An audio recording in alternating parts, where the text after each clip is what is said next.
رحمن رحمن ساعدني يا رحمن. بسم الله الرحمن الرحيم.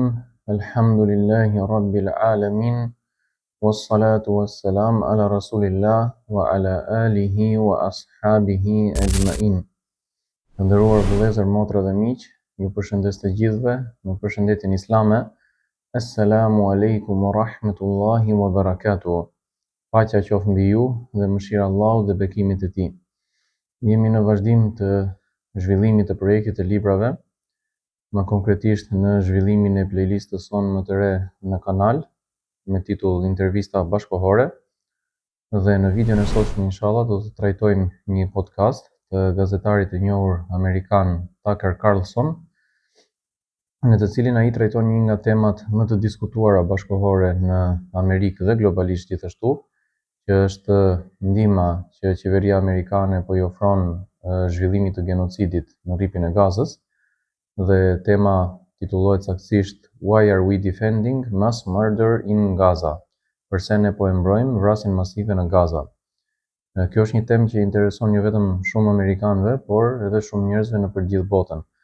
Dhe ai e trajton në shumicën e podcastit, shumicën e emisionit, duke folur vetë personalisht. Pastaj në pjesën e fundit të tij për rreth gjysmore, fton edhe raporteren e Kombeve të Bashkuara, zonjën Francesca Albanese, e cila është marrë gjerësisht me këtë çështje, ka shqyrtuar me detaje dhe e cila është penalizuar në mënyrë të padrejtë nga disa palë që kanë interes nga zhvillimi i genocidit, dhe secili prej të dyve jep opinionin e vet dhe jep një informacion të dobishëm në lidhje me ngjarjet aktuale.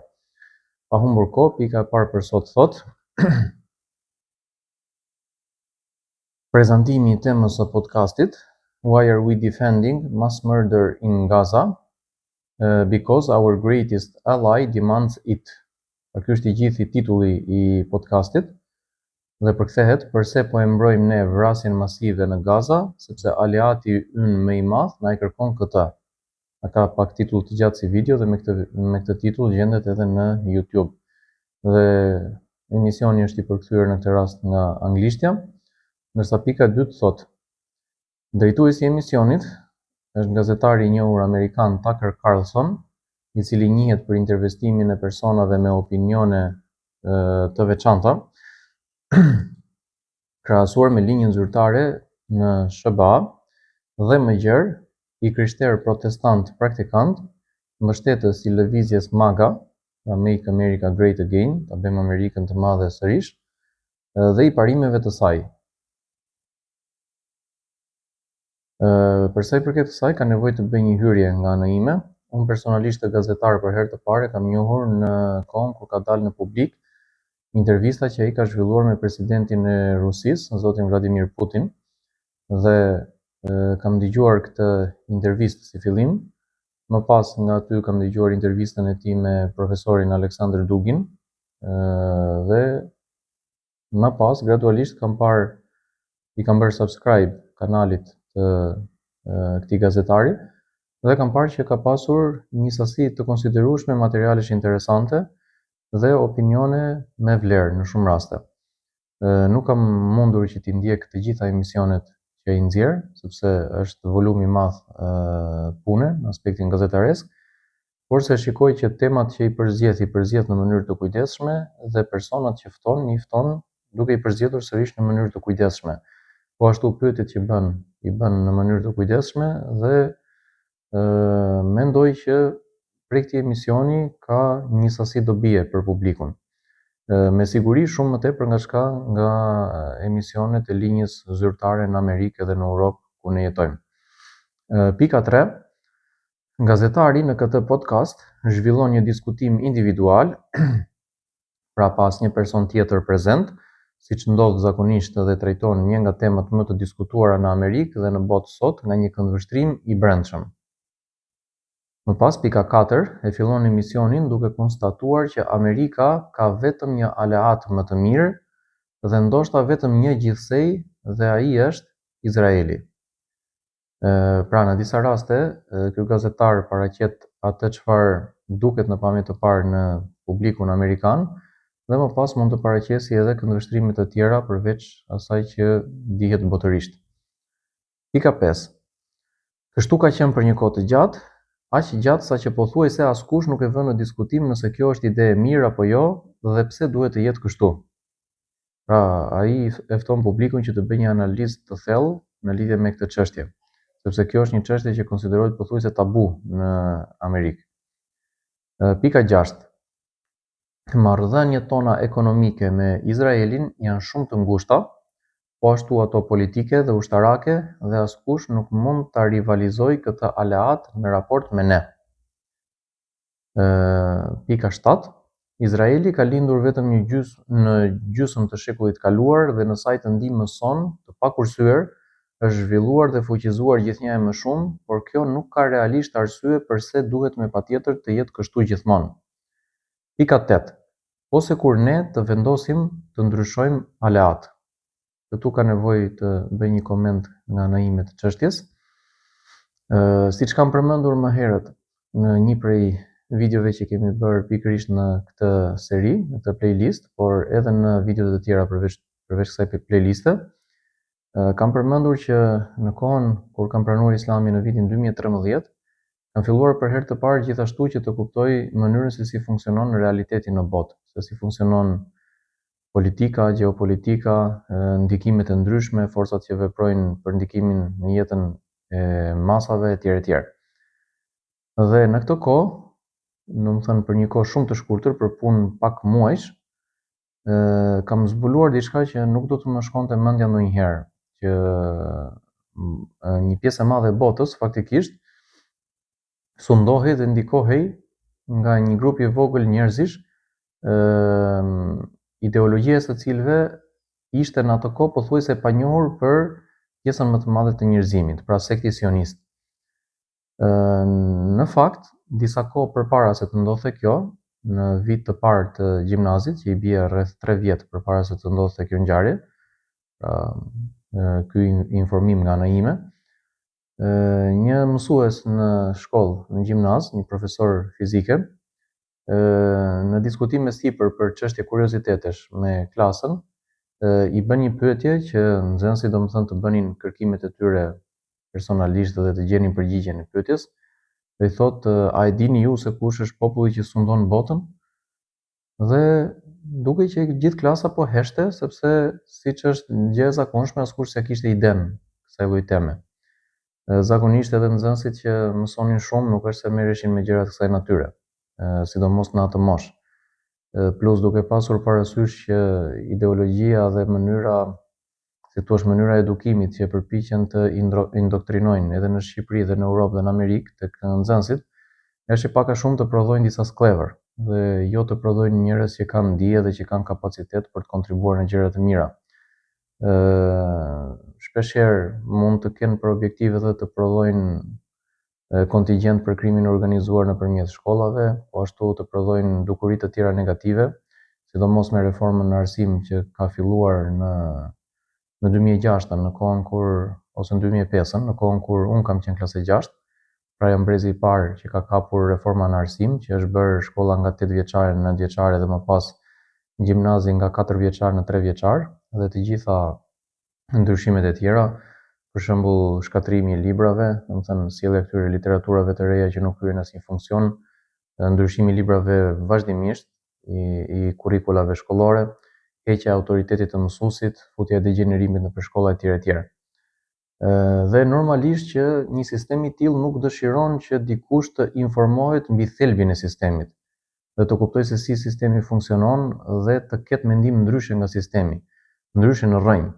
Për shembull, po të shikosh edhe në Europë dhe në Amerikë, ti mundesh lirisht, pa asnjë lloj problemi, të kesh mendim ndryshe, madje edhe të ofendosh, ndaç shtetin tënd, ndaç qeverinë tënde, ndaç kryetarin e shtetit, por ti asnjëherë nuk mundesh, pa pasur pasoja, që të thuash një gjysmë fjale negative në lidhje me sionistët që qëndrojnë në prapasken të këtij sistemi. Dhe këtë shikojmë në Amerikë, domethënë ku shumë njerëz po kanë probleme tashmë për shkak të opinioneve të tyre që kanë. Pra mund të flasësh ti po të duash kundër Amerikës në Amerikë, mund të flasësh kundër Europës në Europë, nuk mund të flasësh kundër çifutëve në Amerikë dhe as kundër çifutëve në Europë. Në Shqipëri nuk ka arritur në këtë nivel problemi situata për fat të mirë, ndoshta për shkak se është ndërmjet dy ndikimeve të lindjes dhe të perëndimit. Allahu di më së miri, domethënë, po kështu mendoj unë me analizën time. Ndërkohë që kjo lloj dukurie ekziston në këto vende të tjera, të cilat ndikimin sionist dhe rrënjët sioniste kanë shumë të thella. Ndërkaq në gjithë klasën, një person i vetëm, një djalë ka qenë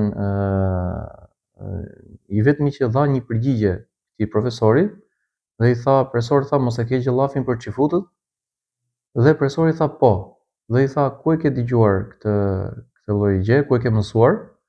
Dhe i tha, kam lexuar librin Protokollet e fshehta, i cili në anglisht njihet me titullin Protokollet e pleqjve të Sionit, pra the Protocols of the Elders of Zion, dhe po ashtu edhe në arabisht gjendet me të njëjtin titull, Protokollat Hukama Suhjun.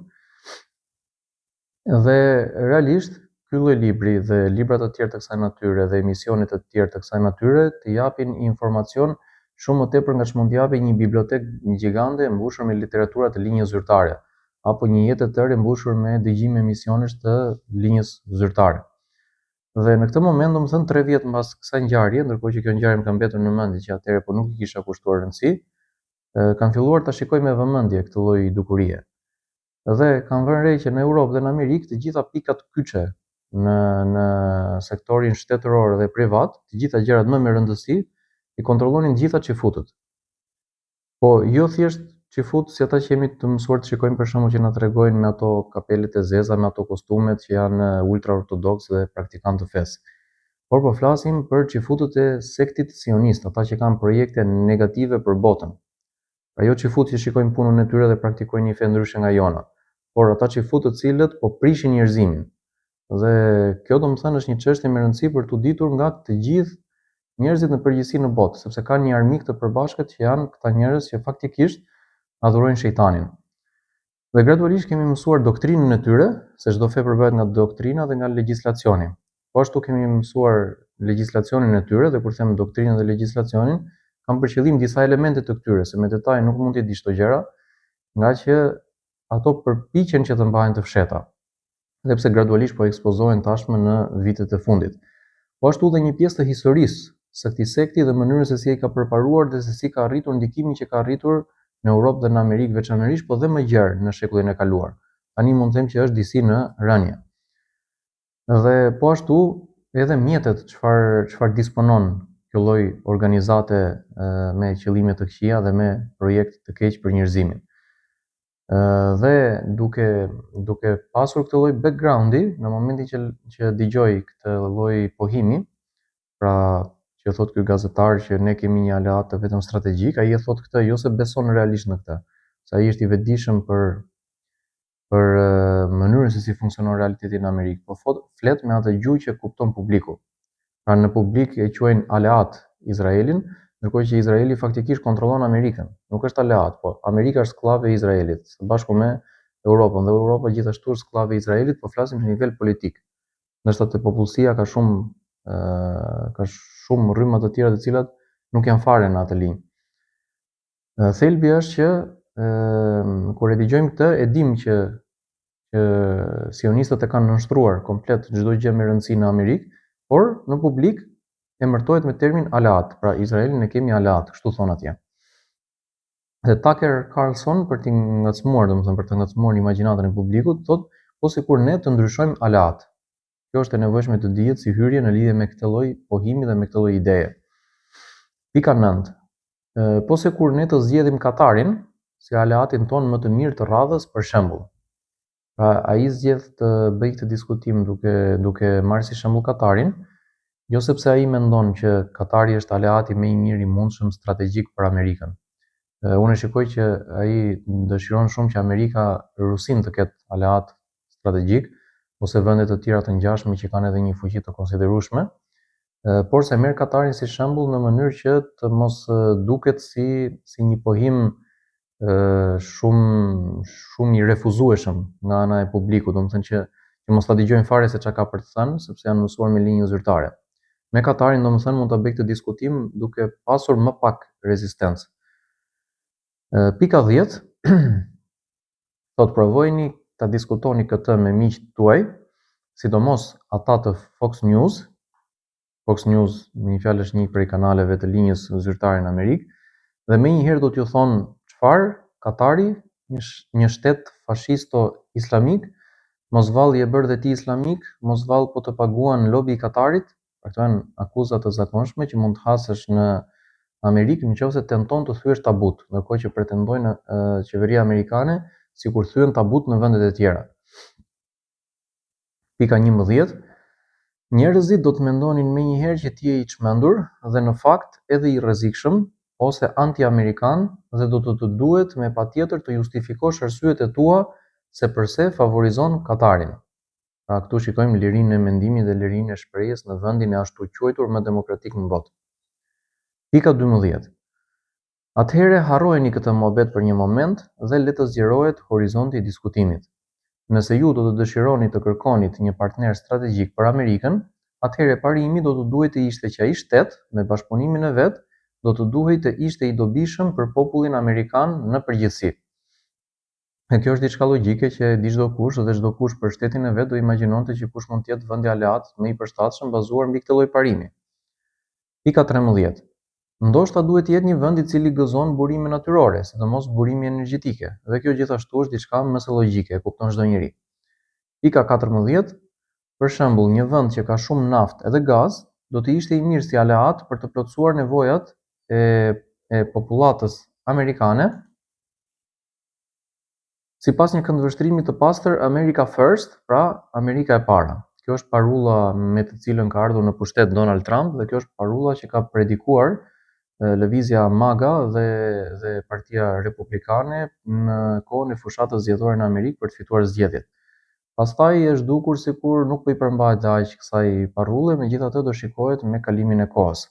Deri tani ka shumë persona nga lëvizja MAGA ose mbështetës të kësaj lëvizje, të cilët janë të mendimit që Trump i ka tradhtuar dhe që është futur plotësisht në linjën sioniste. Pika 15. Nga ky aspekt, një opsion shumë i mirë mund të ishte Rusia. Pra këtu e nxjerr në pa atë që tham më herët. Pika 16.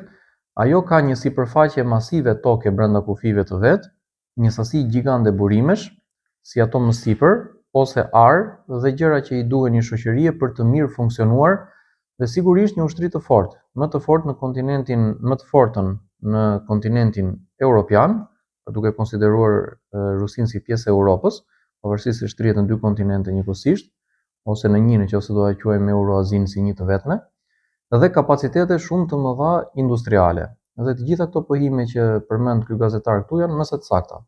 Nuk ka person domethënë që mund t'i kundërshtoj. Pika 17.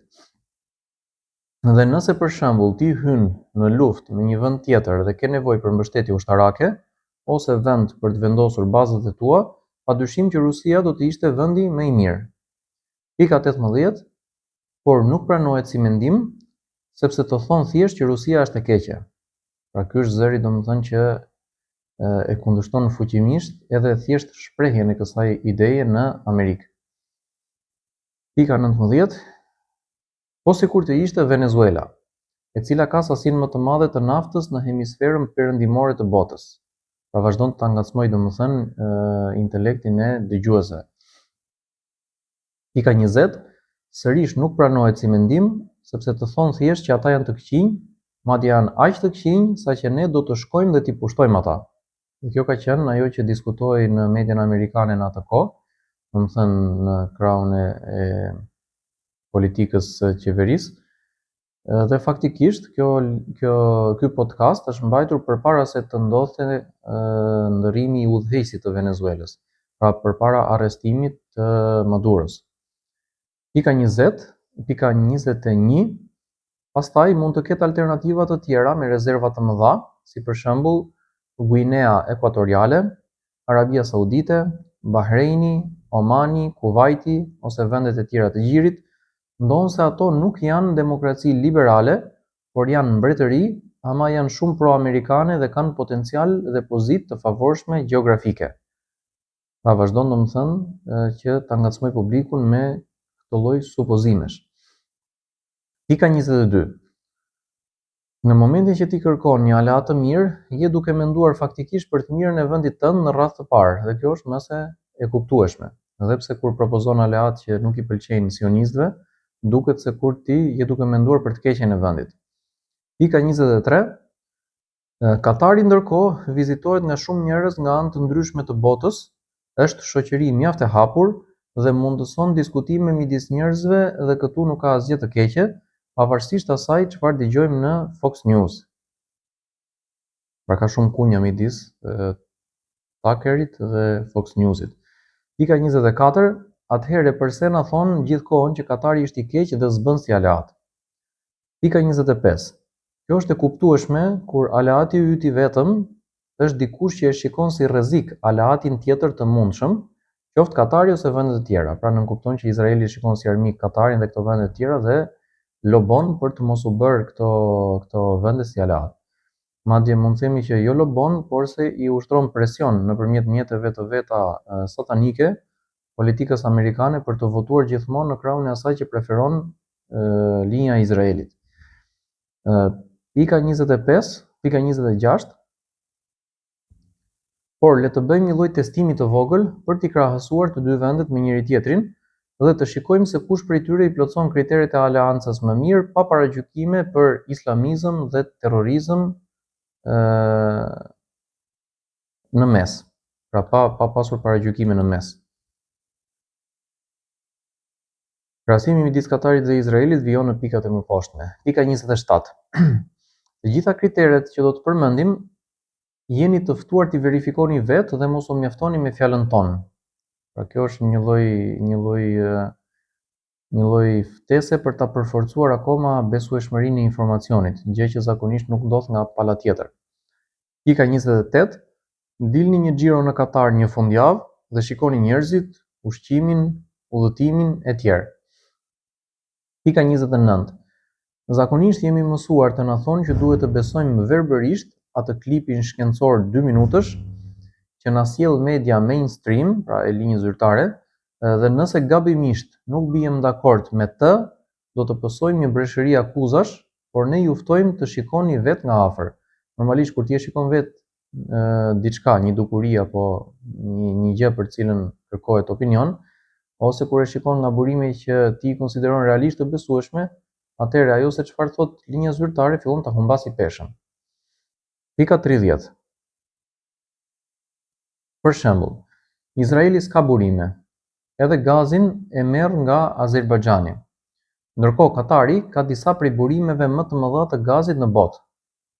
Pika 31. Izraeli po ashtu është një shoqëri goxha e shturur, ndërsa Katari në kontrast është mjaft konservator. Tu ka nevojë të theksojmë diçka që ky gazetar, ashtu si dhe të tjerë të cilët po i gërmojmë dhe po kërkojmë domethënë njerëz që kanë opinione me vlerë, nuk është as i linjës sioniste dhe as laik, por është i krishterë praktikant. Po jo si puna e atyre të krishterëve protestant në Amerikë që janë të nënshtruar me gjithë shpirt ndaj Izraelit dhe çdo gjë që përfaqëson Izraeli, por është prej atyre që favorizojnë interesat e të krishterëve dhe krishtërimit. Pra, si të thuash, një besimtar më i çiltër në raport me Jezusin se sa shumë predikues protestant që mund të ketë në Amerikë apo në Europë. Dhe si i tillë, ai e shikon me shqetësim, domethënë këtë lloj dukurie që po ndodh në vendin e tij, dhe shikon me shqetësim edhe drogën që ka hyrë me shumicë në Amerikë dhe po e degradon popullsinë, shikon me shqetësim shkatrimin e familjes, shturjen e njerëzve, imoralitetin, shikon me shqetësim dukurinë e abortit ose domethënë vrasjes së fëmijëve përpara se të lindjen, se duhet emërtuar ashtu siç është në të vërtetë, dhe dukuri të tjera të degenerimit siç është dukuria e LGBT-s etj. Të gjitha këto fenomene ai i kritikon dhe këto na bëjnë neve të kuptojmë që edhe në ato vende ku këto fenomene janë shumë të përhapura, prapse prap ka njerëz të cilët nuk i duan këto fenomene. Po thjesht këtyre njerëzve duhet i dëgjohet zëri më shumë, sepse jemi mësuar që dëgjohet vetëm pala tjetër. Më pas, pika 32, dhe njëkohësisht u kuptojmë që është e gabuar ai mendim që ka tashmë që është indoktrinuar shoqëria amerikane dhe europianë gjithashtu, që gjoja të krishterët kanë më shumë lidhje shpirtërore dhe fetare dhe më shumë të përbashkëta me xifutët sesa me muslimanët, dhe gjoja muslimanët janë të kundërt me krishterët, apo që mund të jenë rrezik për botën e krishterë apo gjëra të kësaj natyre. Faktikisht i vetmi rrezik për botën muslimane dhe të krishterëve së bashku dhe për gjithë pjesën tjetër të njerëzimit është sekti xifuti sionistëve. Dhe nuk po themi xifutët në përgjithësi, por specifikisht këta njerëz. Dhe në të njëjtën kohë muslimanët dhe të krishterët kanë më shumë të përbashkëta në besimin e tyre fetar dhe në mënyrën se si e jetojnë jetën, sesa çdo fe tjetër në botë. Pavarësisht që ka dhe dallime, por se gjërat e përbashkëta janë të shumta midis këtyre dy palëve. Shumë më të shumta se sa ndërmjet xifutëve dhe të krishterëve. Veç se këtë gjë nuk e din një pjesë e madhe të krishterëve dhe ka nevojë ta dinë. Dhe këto lloj emisionesh janë në funksion të kësaj gjëje që ta kuptojnë se si është realiteti dhe se si është edhe feja gjithashtu. Pika 32. Po ashtu Izraeli nuk shfaq ndonjë interes për të investuar në Amerikë, kurse Katari shfaq goxha interes dhe investon. Pika 33. Po ashtu Izraeli është pro politikave të abortit, ndërsa Katari është kundër. Pika 34.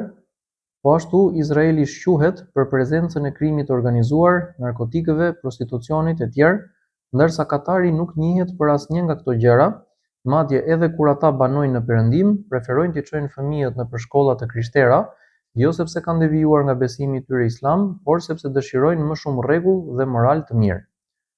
Dhe kjo është e vërtet, jo vetëm në Amerikë, por edhe në Europë. Po të bësh një krahasim ndërmjet shkollave publike shtetërore në këto vende, shkollave laike, kryesisht ndjekin politikat e degenerimit, duke i reklamuar ato gjëra si gjëra të mira dhe me terma të bukur, ndërkohë që shkollat e krishtera janë disi më të mbrojtura nga këto fenomene, dhe pse mund të ketë defekte të tjera, por në këtë aspekt janë disi më mirë dhe janë më afër në raport me atë çfarë besojmë dhe ne dhe çfarë aplikojmë dhe ne.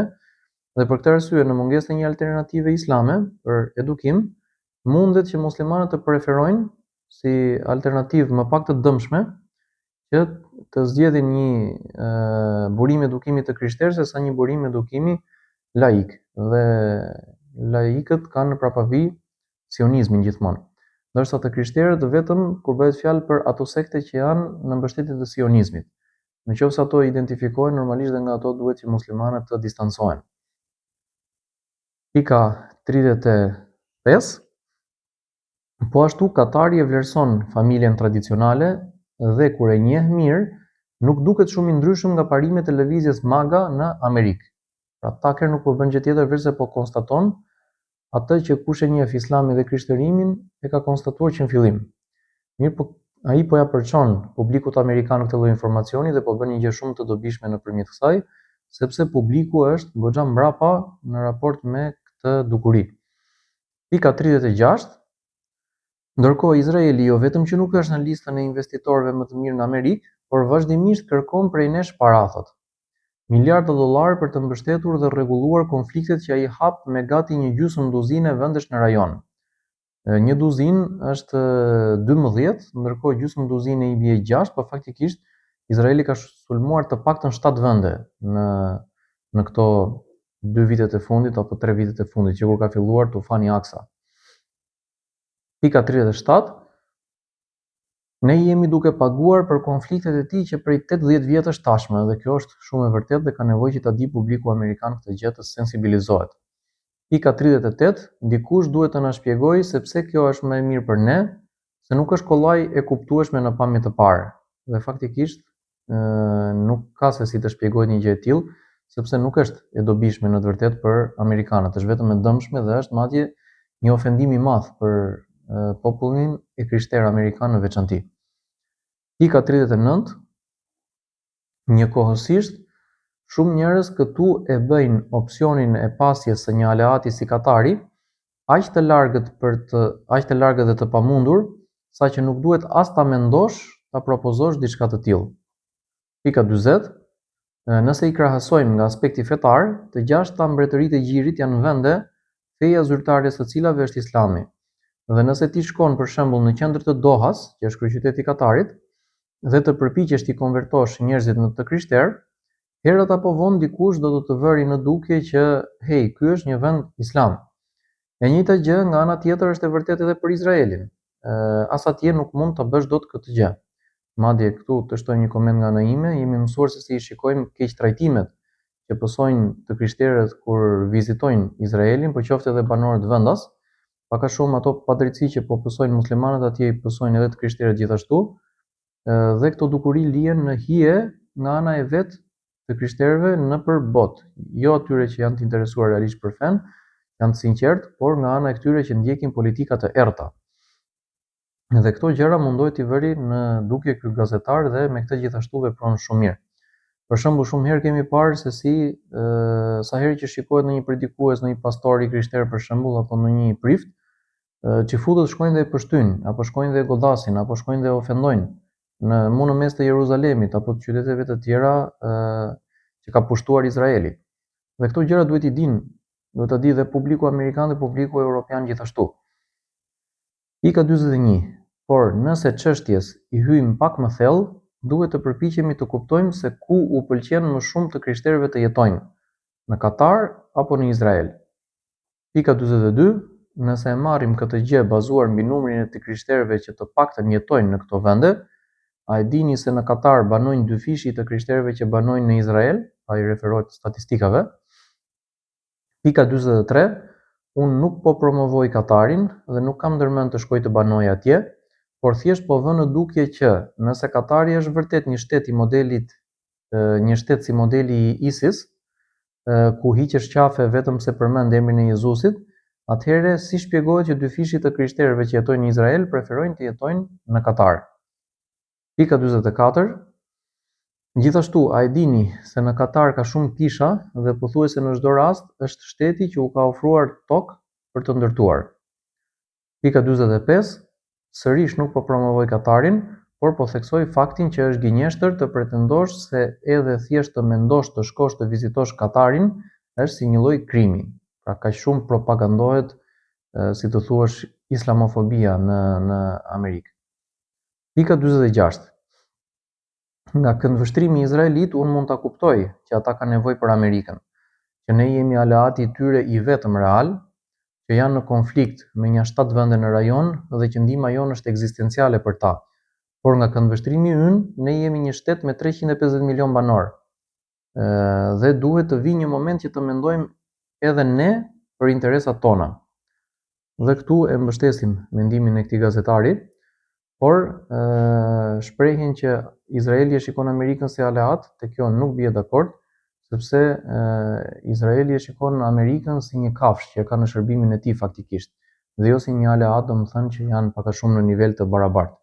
Ndërkohë që Izraeli ka nevojë për Amerikën për të mbijetuar dhe jo më për gjëra të tjera. Pika 47, por mendimësia e tyre domethënë nuk njeh kufi, sepse siç tham, sekti sionist adhuron drejt për drejt shejtanin dhe normalisht që do të aprovojë dhe do të mbështesë çdo gjë që është e keqe në botë dhe do të luftojë çdo gjë që është e mirë. Pika 47. Ndërkohë që Izraeli hap luftra të reja për të cilat jemi ne që paguajmë, Katari paguan nuk dihet se sa për të mbyllur luftra, për të organizuar bisedime, për të nënshkruar marrëveshje, madje edhe në konflikte të cilat nuk i përkasin rajonit të tyre, si për shembull Rusi-Ukrainë. Dhe Katari në këtë aspekt bën diçka të lavdërueshme, të cilën duhet ta vlerësojnë domethënë të gjitha vendet. Pika 48. Nëse ju e keni ndjekur këtë video deri në këtë moment, pa u lëritur që me paragjykimin e parë Osama Bin Laden, terrorist, ti e bërë musliman etj, pra akuzat e zakonshme që mund t'i bëhen një njeriu që flet këto gjëra që po flet Tucker në këtë rast, atëherë kjo do të thotë që gjëja është realisht për t'u marrë në konsiderat dhe Donald Trump duket sikur bie dakord me këtë ide. Pika 49. Katari u godit nga Izraeli ushtarakisht në 9 shtator gjatë zhvillimit të bisedimeve për paqe midis palëve, domethënë midis Izraelit dhe palestinezëve, ndërkohë që Katari strehon bazën më të madhe amerikane në lindjen e mesme dhe rreth 10.000 ushtarë amerikanë jetojnë në Katar. U godit qendra e Dohas pak minuta larg shtëpisë së emirit të vendit, domethënë udhëheqësit të vendit, dhe nuk kërkuan falje vullnetarisht për këtë. Faktikisht Netanyahu ka kërkuar falje për këtë, por ka kërkuar mbas ndërhyrjes amerikane. Pika 50. Pse ndodhi kjo? Sepse po kërkohej paqe midis Izraelit dhe Iranit, duke anashkaluar disi Izraelin dhe duke u afruar me një aleat të ri dhe gjithçka duhej të prishej. Pika 51. Nëse shohim një urdhër ekzekutiv të Donald Trump lidhur me sigurinë e Katarit, vërejmë që ai ka mbajtur anën e Katarit në këtë gricje me Izraelin dhe ka marrë përsipër të marrë masa nëse kjo gjë përsëritet. Dhe gjatë podcastit e ka lexuar edhe urdhrin ekzekutiv ashtu siç është formuluar në origjinal, po ne kemi sjell thjesht pikën si përmbledhje. Pra për efekt kohe. Pika 52. Këtë gjë duhet ta mësojnë të gjithë ata votues të sinqertë të Trump, të cilët kanë akoma në mendje sulmet e 11 shtatorit 2001, pra që janë akoma me atë propagandën e fortë mashtruese që ka organizuar sionizmi kundër botës islame, dhe ndjenjen thotë që ato vendet islame na e bën neve këtë dhe që s'duhet të kemi të bëjmë me to, e madje edhe vet i kanë pasur këto ndjenja më përpara. Pra shikoni, është pikërisht presidenti që vet e keni votuar që po zgjedh të mbaj anën e Katarit kundër Izraelit. Faktikisht unë nuk mendoj që Trump po mban anën e Katarit kundër Izraelit, po thjesht kjo është diçka që duket nga aspekti zyrtar formal i asaj deklarate që Tucker lexoi. Ndërsa në prapasken nuk mendoj që është duke mbajtur atë anë, por se mendoj që kjo gjë ka qenë domosdoshme për të ruajtur pastërtinë e imazhit përpara publikut. Pra Izraeli bën shumë gafe të tilla dhe dikush domethënë duhet i mbulojë këto gabime. Pika 53. Pse mendoni se ndodh kjo? Mos vallë Donald Trump është bërë Al-Qaida apo është bërë islamik? Jo, por ai e kupton që Katari si aleat është shumë më mirë se sa Izraeli. Më pas pika 54. Dhe nëse dikush nuk bie dakord me mua për këtë, atëherë i lutem të më shpjegoj se në cilën mënyrë mund të konsiderohet që Izraeli ka qenë një aleat më i mirë për Shtetet e Bashkuara se sa Katari. Pika 55. Po ashtu për Jeruzalemin, qytetin më të shenjtë dhe më të mirë shpirtëror në këtë botë, kush mund të thotë që Izraeli është më i mirë në raport me të se sa Katari? Ne muslimanët e vlerësojmë gjithashtu Jeruzalemin ose Kudsin e bekuar, e konsiderojmë si një nga vendet më të mira në botë dhe në këtë pikë domethënë bijem dakord me të krishterët dhe me xifutët gjithashtu. Thjesht ne favorizojmë Mekën më shumë se sa Kudsin dhe më pas Medinën dhe më pas vjen rradha e Jeruzalemit që u përmend, por se personi që është duke mbajtur këtë emision nuk është në këndvështrimin tonë, është i krishter praktikant siç e tham, dhe detyrimisht duhet të paraqesim mendimin e tij ashtu siç e ka, pavarësisht që ne mund të dallojmë prej tij në mendim. Nga ana tjetër e vlerësojmë për shumë mendime të tjera. Pika 56. Në këtë rast na thonë që nuk jemi më të krishterë, me që po flasim kështu dhe që kemi filluar të adhurojmë Allahun dhe lloj-lloj akuzash të çuditshme. Pra vazhdimësia e asaj propagandës që u përmend.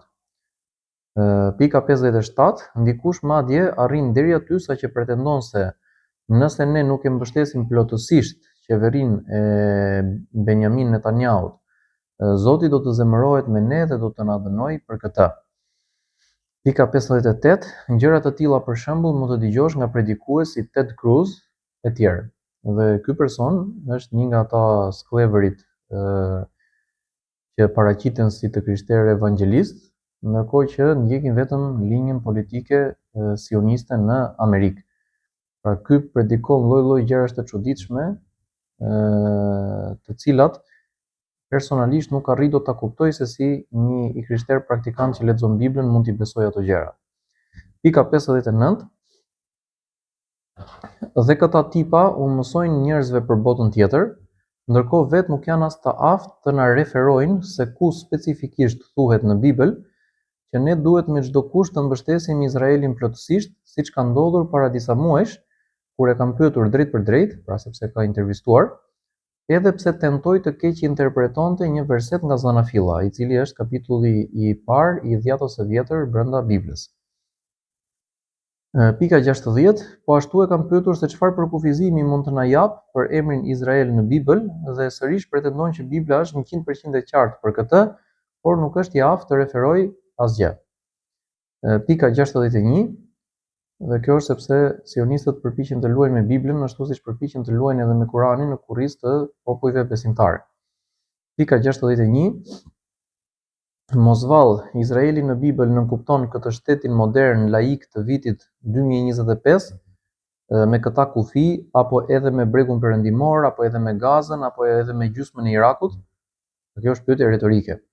Pika 62, ndërkohë një gjë për të cilën ka referencë në çdo faqe të Ungjillit dhe që është 100% e qartë në Bibël është se rruga që të çon te Zoti është përmes Jezu Krishtit.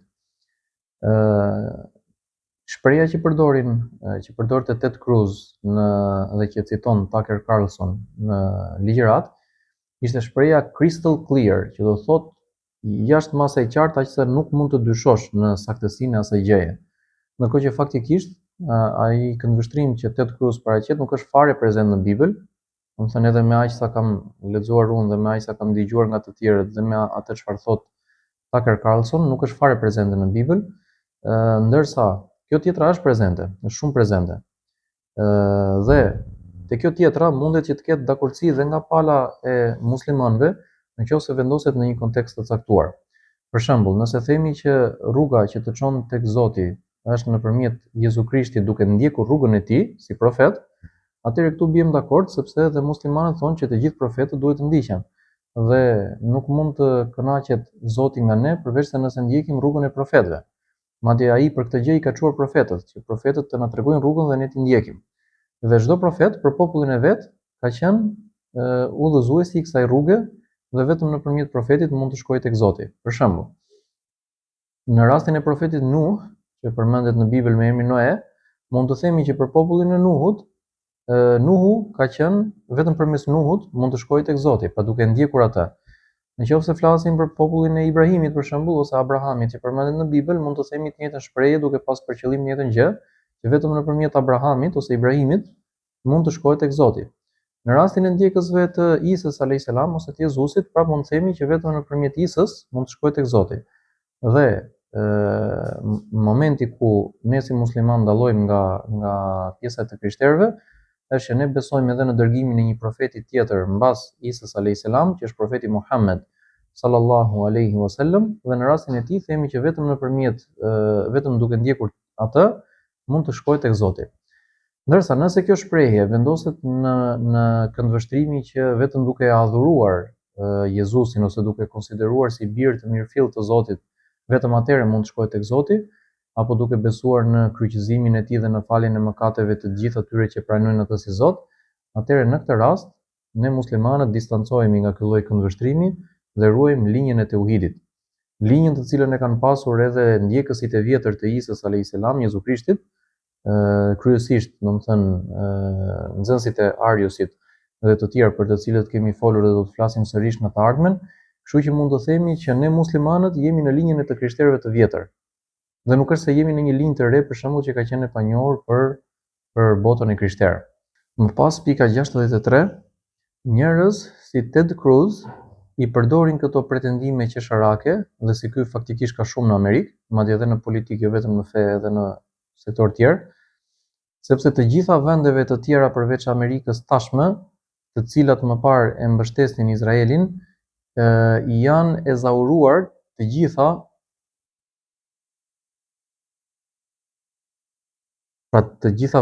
janë ezauruar të gjitha justifikimet morale të mundshme dhe vetmja gjë që mund t'i bëjë të mos e braktisin qeverinë e Netanyahu në 2025-ën me gjithë veprimet e veta që është që t'i quash njerëz të Zotit. Pra God's chosen people, njerëzit e zgjedhur të Zotit, siç e emërtojnë veten e tyre çifutët dhe shërbëtorët e tyre prej sekteve të krishtera. Mirë po, atyre u shkon më shumë emri Satan's chosen people, që do thotë njerëzit e zgjedhur të shejtanit, sepse faktikisht po të gjykosh në bazë të veprave, atë rrugë janë duke ndjekur. Dhe për këtë lloj pohimi, ne nuk po flasim për çifutën në përgjithësi, por për sionistët specifikisht dhe kush ndjek linjën e tyre, në këtë lloj linje janë edhe ata të krishterë të cilët nuk janë nënshtruar sionizmit. Pika 64. Ndërkohë, nëse shikojmë atë që po ndodh në Gaza momentalisht, do të kuptojmë që në fakt mund të jetë e vërtet komplet e kundërta e kësaj, pra ajo që sapo thash. Pika 65. Ndërkohë, Netanyahu del xhiro nëpër botë duke ju mburrur të tjerëve me shprehje të tipit e kam Trump në xhepin tim, ose Kongresi Amerikan është i gjithë në shërbimin tim, ose unë e kontrolloj Amerikën e tjerë. Nëse nuk i keni parë akoma këto video, shikojeni. Dhe unë mendoj që kjo është e vërtet, këto shprehje që po thot ai nuk po gënjen me këto, nuk po mburret në mënyrë domethënë gabuar, por i ka vërtet këto dhe më shumë se sa ai i kanë Rothschildët që e komandojnë atë, se dhe Netanyahu vetë ushtar është. Dhe është e vërtet që sekti sionisti ka në xhepin e tyre politikanët amerikanë, sidomos me gjunahet që ata kanë bërë kur janë rekrutuar në këtë sekt dhe gjunahet e cilat i mbajnë peng sot e kësaj dite. Dhe që kur duan të ndryshojnë linjë nuk e ndryshojnë dot kollaj.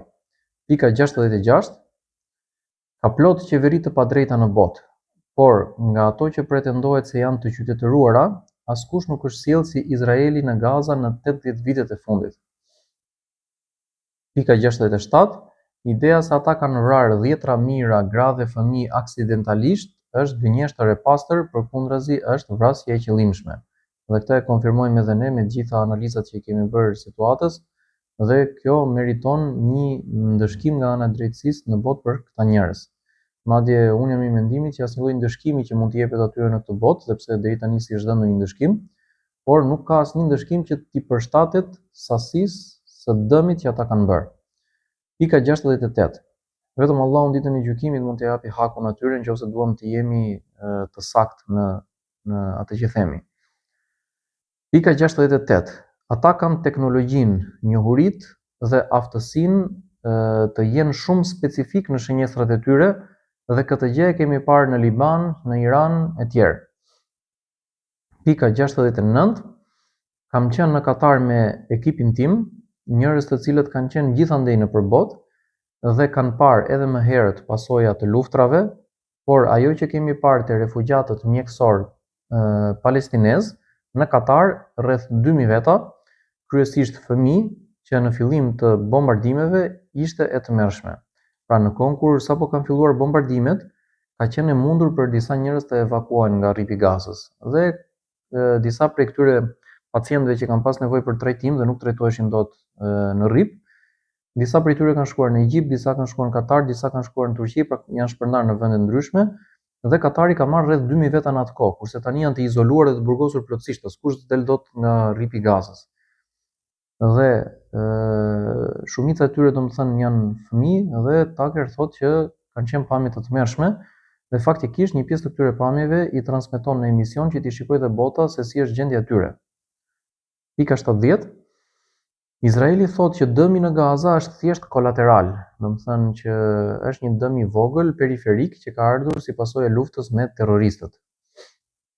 Por mjafton të shikosh një foto të vendit dhe e kupton që ata e kanë rrafshuar.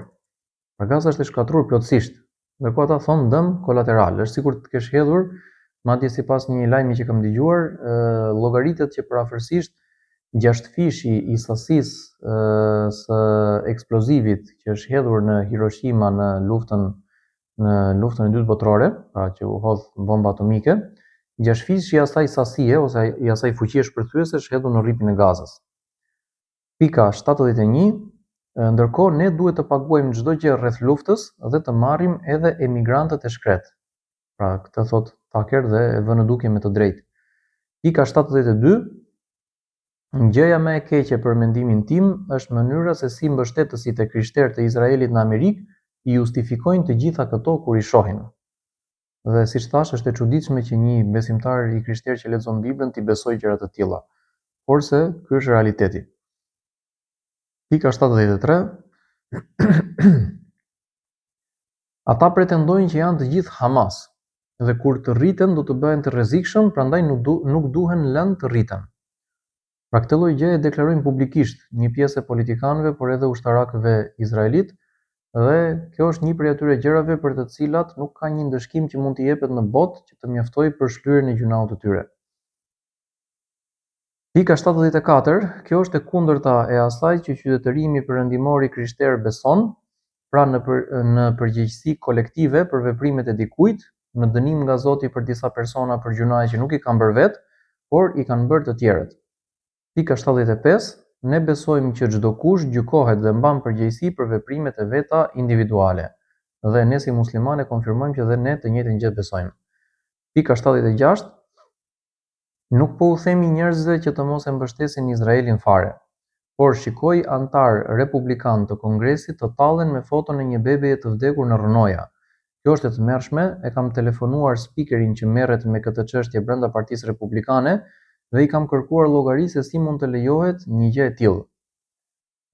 Pika 77, kjo gjë është një ofendim për gjithë qytetërimin tonë dhe padyshim sekti sionist i xifutëve është duke i ofenduar shumë keq të krishterët e Perëndimit dhe po ashtu edhe muslimanët dhe pjesën tjetër të njerëzimit. Pika 78, mua Piers Morgan, që është një gazetar tjetër i njohur në Amerikë, më ka quajtur antisemitin më të madh në histori, por ju lutem më shpjegoni se si dukuria që po shohim në Gaza nuk është aq e keqe sa antisemitizmi. Pika 79, është shumë e rëndësishme të thuhet që ne nuk sillemi në këtë mënyrë si këta që justifikojnë genocidin dhe sulmojnë çdo kënd që i kundërvihet.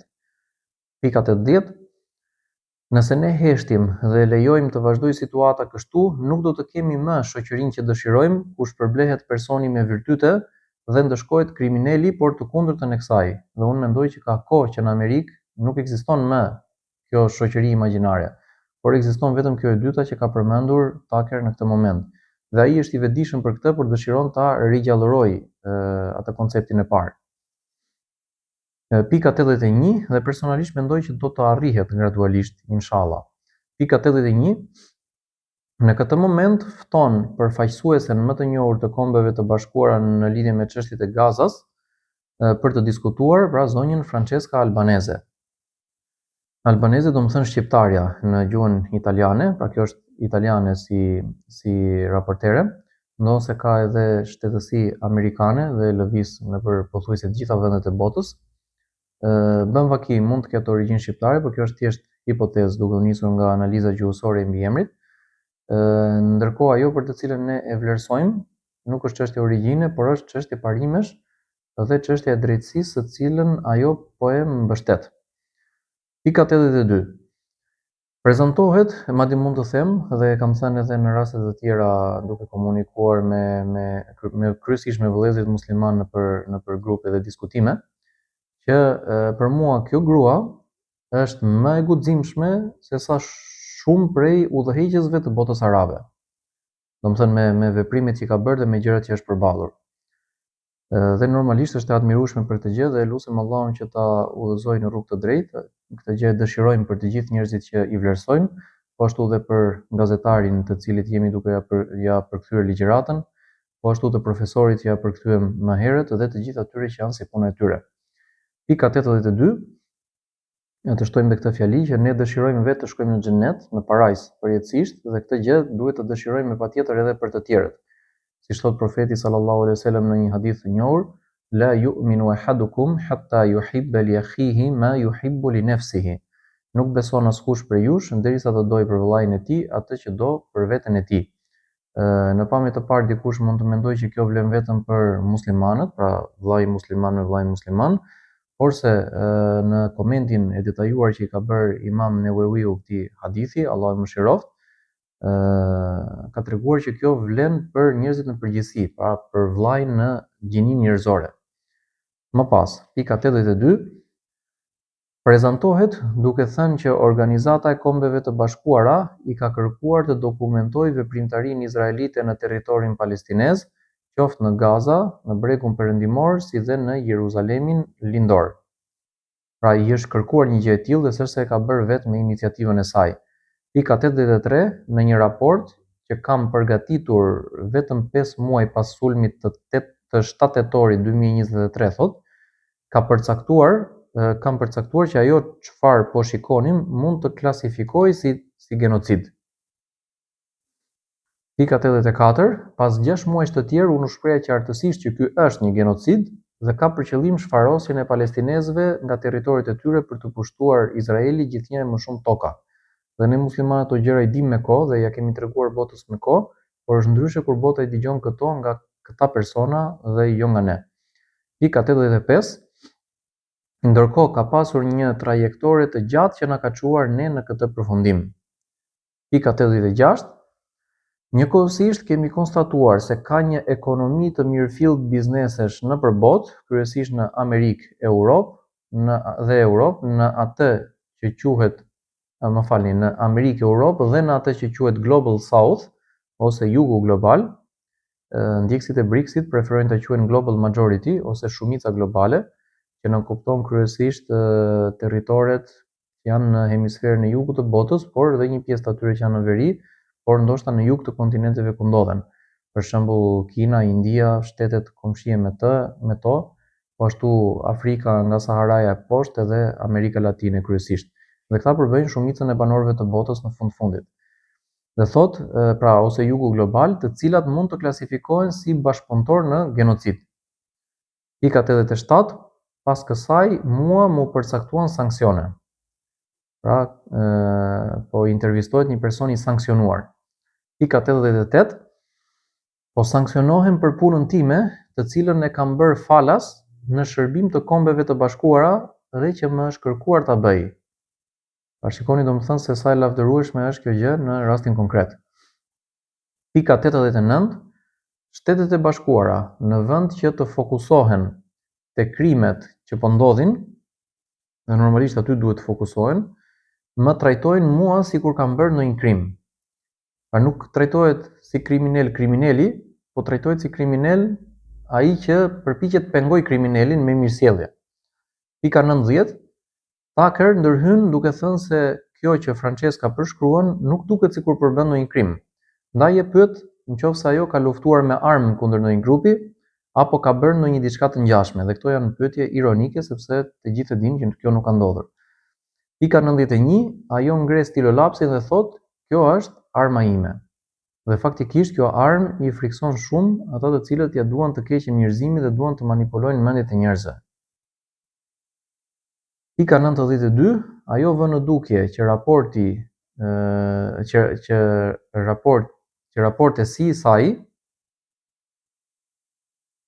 kanë bërë edhe gjithë organizatat e tjera humanitare që veprojnë në Palestinë, por se ajo ka cënuar disa interesa të veçanta në dallim nga të tjerat, që e ka çuar tek sanksionet më pas.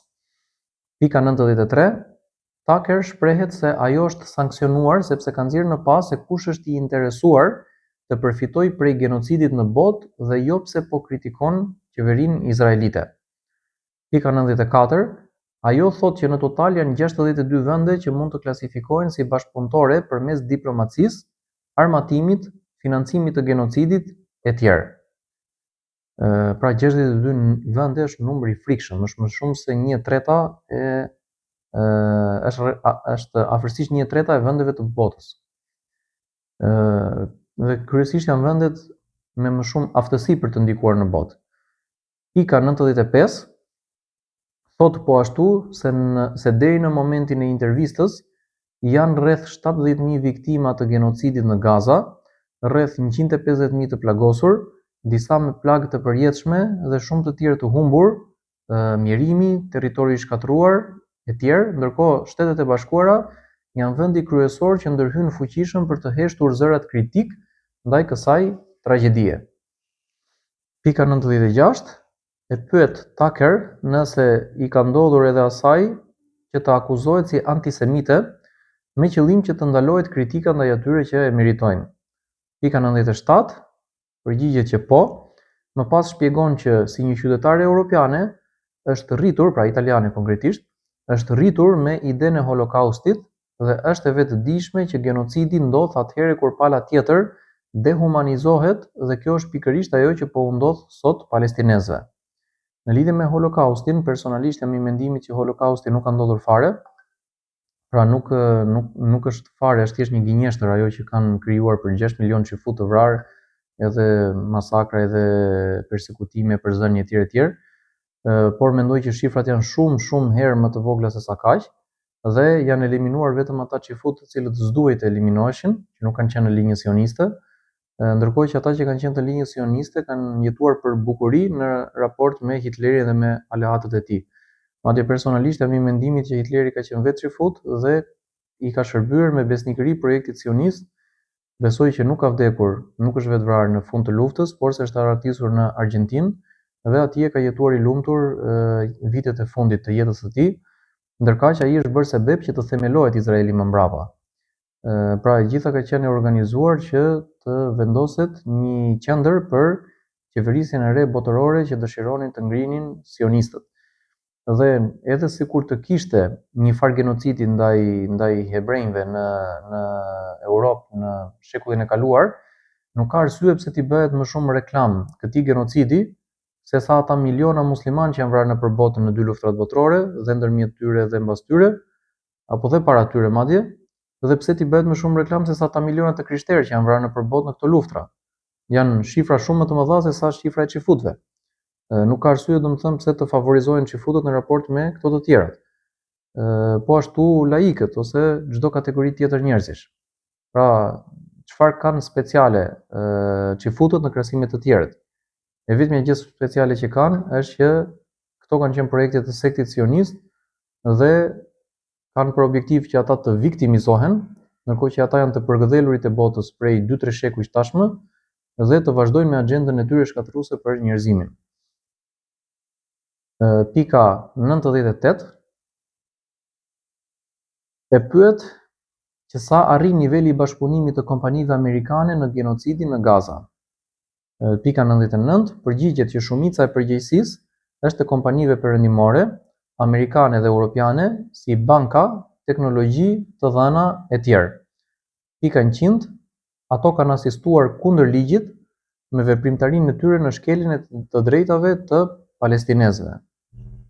Pika 101 ilustron me një shembull, thotë ka një aplikacion që quhet Where is Daddy, pra ku është babi, i cili mundëson ushtrisë izraelite të di se kur një palestinez është me familjen e tij, që ta godasin dhe t'i shkaktojnë dëmin dhe dhimbjen sa më të madhe.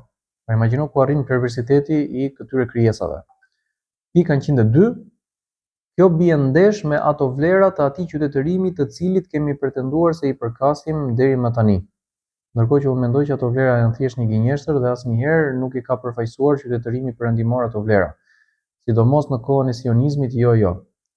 Por e ka mundësinë ta bëj këtë gjë në rast se dobësohet sionizmi në atë vend dhe fuqizohet krishtërimi dhe islami.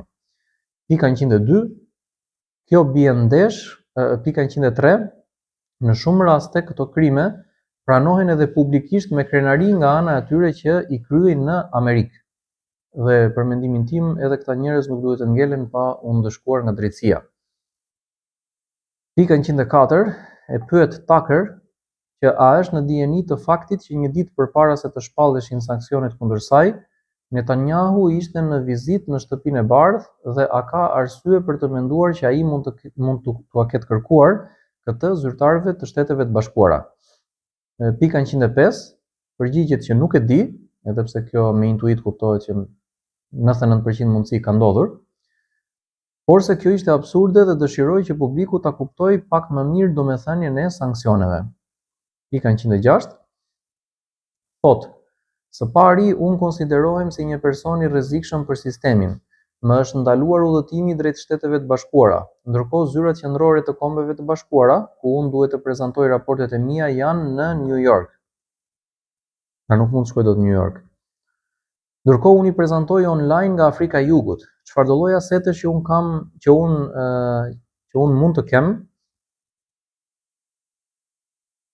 në Shtetet e Bashkuara dhe çdo llogari bankare është bllokuar.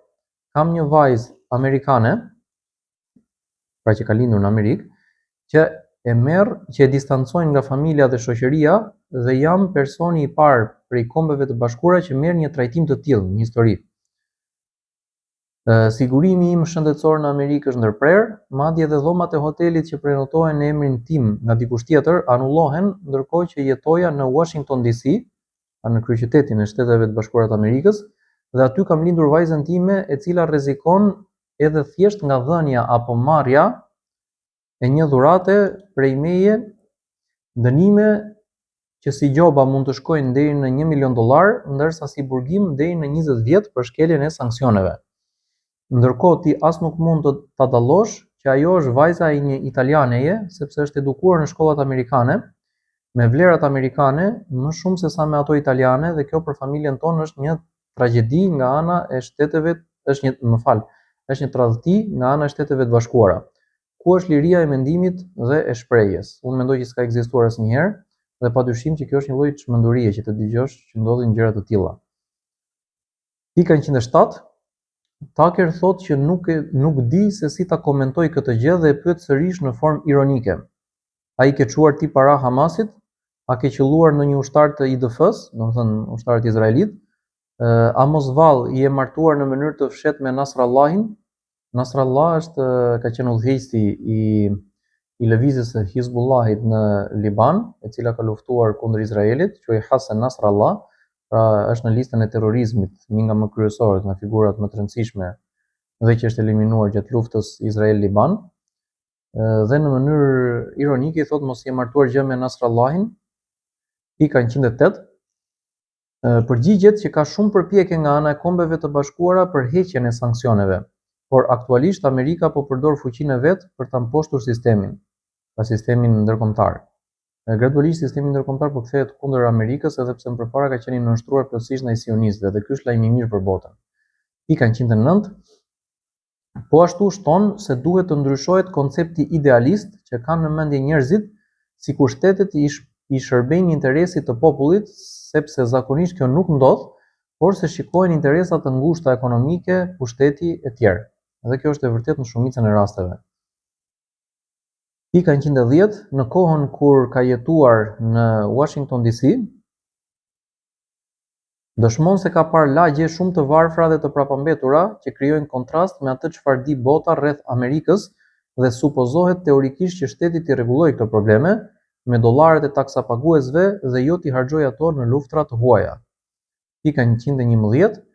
Fakti që ka individ me nënshtetësi të shumëfisht brenda vendit tonë, pasuria e kallullafin për Amerikën, pasuria e së cilëve e të i kalon buxhetin total të disa shteteve e vërteton këtë.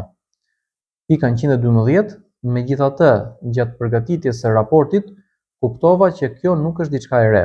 Gjithë historia e kolonializmit në 5 shekuj e tillë ka qenë, e udhëhequr nga interesa të ngushta dhe nga forca, nga dhuna.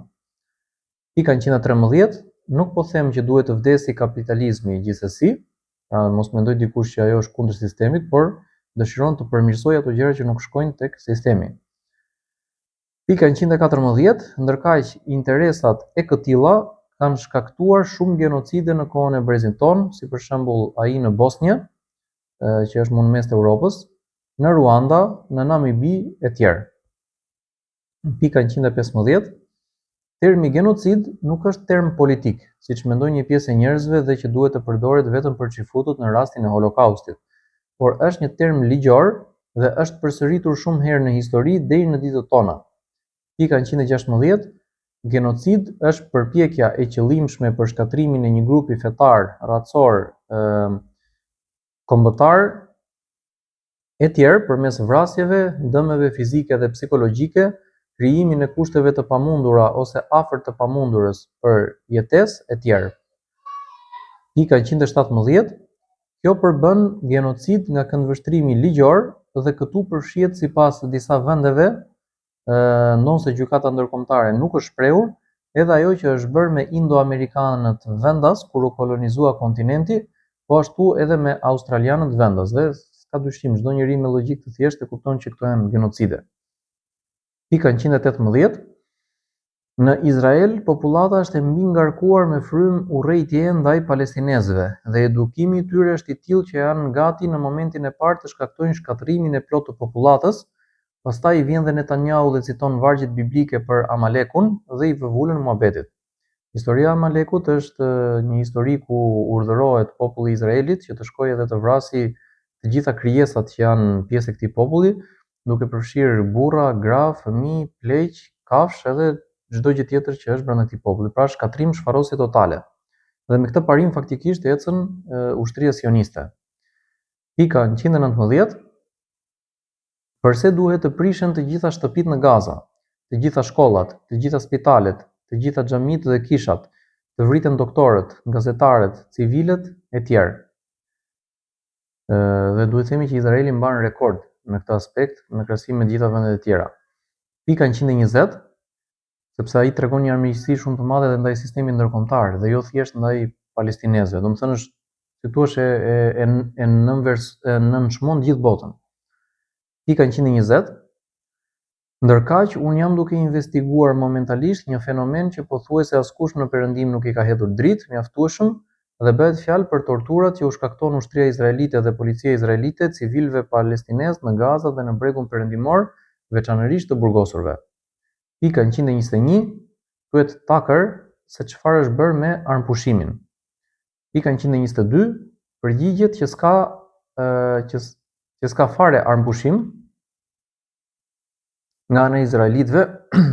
Kjo ka qenë thjesht një mjet për të hequr vëmendjen nga protestat masive që po zhvillohen në Perëndim për ndalimin e luftës, ndërkaq krimet vazhdojnë dhe ne konfirmojmë që krimet vazhdojnë, po thjesht me një sasi më të ulët se sa më përpara.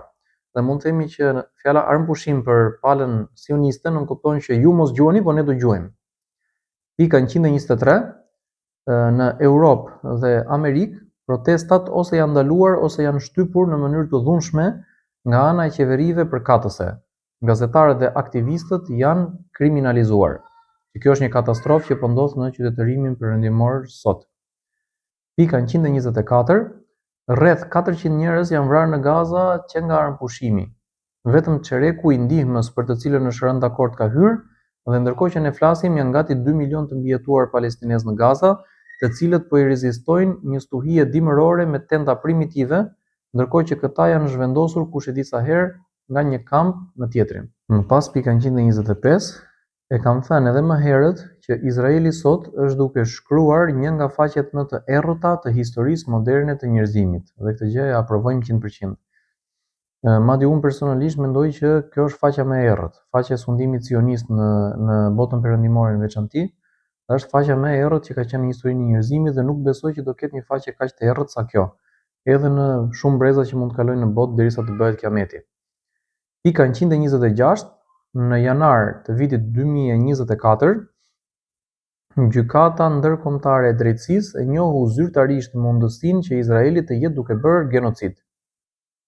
Pika 127. Pavarësisht mënyrës së ndërlikuar të formulimit të ligjit, kjo nënkuptonte që kishte një detyrim për ndërhyrje për mosndodhjen e një genocidi, pra parandalim. Pika 128. Ndërkohë askush, duke përfshirë shtetin tënd edhe timin, që nënkupton Amerikën, nuk ka bërë gjë për ta parandaluar genocidin. Pika 129. Tucker ndërhyn duke vënë në dukje që në situata të tilla, shpeshherë njerëzit e thjesht marrin vetë iniciativën të bojkotojnë palët agresore, ndërsa në rastin konkret ka një përpjekje nga vendet tona për të ushtruar presion mbi çdo kënd që bën një veprim të tillë. Pra kjo lloj dukurie, domethënë, për të penguar bojkotin ndaj Izraelit, është dukuri euro-amerikane, por edhe në botën arabe është prezente gjithashtu për fat të keq. Pika 130. Francesca thekson që kjo në botën perëndimore po bëhet mbi 2 baza. Njëra është akuza për antisemitizëm, pra pralla me mbret, dhe tjetra është akuza për mbështetje ndaj terrorizmit, po aq pralla me mbret.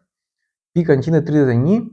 Ata po thonë që jemi të gjithë Hamas, por ju lutem, mund të na shpjegoj dikush se si mund të jesh Hamas, vetëm se ti thua që duhet ndaluar vuajtja e fëmijëve të pafajshëm? Pika 132. Pra gënjeshtrat e tyre tashmë nuk pinë më ujë. Gjithë bota ka kuptuar se kush janë sionistët në të vërtetë, dhe ata po i bëjnë njerëzit për budallënj tashmë, se po gënjejnë sy për sy, ndërkohë që të gjithë tani kanë mundësinë që ta kuptojnë se çfarë bëhet realisht në botë. Dhe mendoj që është vetëm çështje kohe para se sionizmi të rrëzohet plotësisht dhe të dalë nga skena e historisë njerëzore, dhe sa më shpejt që kjo ndodhi, aq më mirë do të jetë, E lutem Allahun ta përshpejtojë këtë gjë dhe t'i sjellë sërish lirinë popujve. Pika 132. A mund të na shpjegoj dikush se si mund të jesh antisemit vetëm se kërkon që shtetet të mos bombardojnë më një popullsi të burgosur brenda vetëm 360 km²? Që është sipërfaqja e rripit Gazës. Një sipërfaqe ndoshta sa lushnja dhe fieri gjithsej. Pika 133. Tucker vë në dukje që vetëm urrejtja e çifutëve për faktin që janë çifut, pra antisemitizmi quhet krim, ndërsa urrejtja palestinezëve për faktin që janë palestinez ose të zinjve për faktin që janë të zinj e tjerë nuk quhet krim. 134. Francesca vë në dukje që ajo nuk e kritikon Izraelin për atë çfarë Izraeli është, por për atë çfarë Izraeli bën. Ndërkohë mund të ishte edhe shtet budist, musliman, laik e tjerë. Pika 135. Të gjithë aktivistët, si puna ime thot, dhe shumica e popullatave europiane që po dalin në rrugë për ditë për të protestuar, e bëjnë këtë sepse nuk po flen dot më gjumë natën nga imazhet e horrorit që u dalin në çdo moment në telefon të padrejtësive që po bëhen. Dhe në këtë aspekt muslimanët kanë realizuar një veprimtari shumë të mirë organizuar. Do të thënë, nuk po themi muslimanët në total si ummet, por ata që kanë kontribuar dhe veçanërisht palestinezët dhe aleatët e tyre. Pika 136. Italia nuk është vendi më aktiv i mundshëm në raste të tilla. Mbaj mend që kam qenë në Britani kur ka ndodhur agresioni ndaj Irakut dhe njerëzit kanë protestuar vazhdimisht atje, ndërkaq kjo e Palestinës është komplet çështje tjetër. Kjo dukuri ka rizgjuar ndërgjegjen e njerëzimit. Dhe këtu ritheksojmë atë që kam thënë edhe vetëm më përpara, që nuk prisnim që tufani Aksa të kishte këto rezultate që pati. Dyshonim se ajo mund të mos sillte asnjë dobi për muslimanët, ndërkohë ajo ka sjellë dobi të jashtëzakonshme për muslimanët dhe për botën. Sepse gjëja më e vështirë për t'u realizuar është sensibilizimi i njerëzve dhe nxjerrja në pajisje së vërtetës. Dhe këtë ata e kanë bërë më së miri. Pastaj organizimi dhe kundërpërgjigjja ndaj padrejtësive është një fazë më pasme, e cila dashje pa dashje do të vijë. Por hapi i parë dhe më i vështiri është realizuar tashmë nëpërmjet kësaj veprimtarie. Për këtë arsye bota duhet të jetë mirënjohëse Palestinës dhe veçanërisht gazalinjve për rizgjimin e kësaj ndërgjegje tek njerëzimi. Pika 137. Sidomos perëndimin veçanti.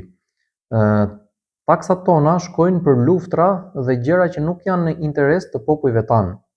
Ndërkohë që institucionet tona, si shkollat, spitalet e tjerë, që janë në nevojë për ato taksa, bëhen gjithmonë më të varfra. Ky është një problem që e konstatojnë gjithë banorët e vendeve të perëndimit, por nuk i pyet njeri për atë çfarë bëhet. Pika 138. Tucker shprehet se ndihet i turpëruar nga ajo që qeveria amerikane i ka bërë asaj dhe shpreson që kjo gjë të rregullohet sa më shpejt. Më pas pika 139. Më pas shton që nuk do të ishte dakord me sanksionet edhe sikur të mos binte dakord me gjërat që ajo tha. Madje Tucker është në kundërshtim me sanksionet në përgjithësi, për çfarë lloj çështje qoftë edhe për çështje të drejta. Nuk e shikon si mjet të dobishëm. Pika 140. Francesca thotë që duhet të merren masa për të ndaluar genocidin në Gaza, po ashtu agresionin e vazhdueshëm në Bregun Perëndimor. Po ashtu duhet të vendoset drejtësi, duhen dënuar të gjithë ata që kanë projektuar, urdhëruar, zbatuar, kontrolluar dhe ndihmuar genocidin. Dhe shpresojmë që dhe ajo ditë do të vijë inshallah dhe pse mund të vonoj. Pika 141. Tashmë kemi 2 flet arresti për kryeministrin izraelit Benjamin Netanyahu dhe për ministrin e vjetër të mbrojtjes Yoav Gallant, të cilat duhet të aplikohen, se këto kanë mbetur në letër dhe nuk është bërë në një veprim konkret. Pika 142. Po ashtu duhet të çmontohet apartheidi dhe të realizohet dekolonizimi i tokave palestineze. Pika 143. Tucker e falenderon, ndërkohë që pranon që ndoshta është duke thyer sanksionet që po e merr në intervistë, më pas e mbyll emisionin. Me këtë ne i tregojmë të gjithë shikuesve që ka dhe këndvështrim ndryshe prezent në ato vendje ku duket gjithçka e errët dhe në të njëjtën kohë përpiqemi që të ndikojmë sadopak në sensibilizimin edhe të publikut ton dhe i kujtojmë të gjithë që të na ndihmojnë me nga një subscribe, like edhe share. I përshëndesim dhe e mbyllim këtu videon e sotshme. Subhanak Allahumma wa bihamdik wa ashhadu an la ilaha illa anta wa astaghfiruka wa atubu ilayk. رحمن رحمن ساعدني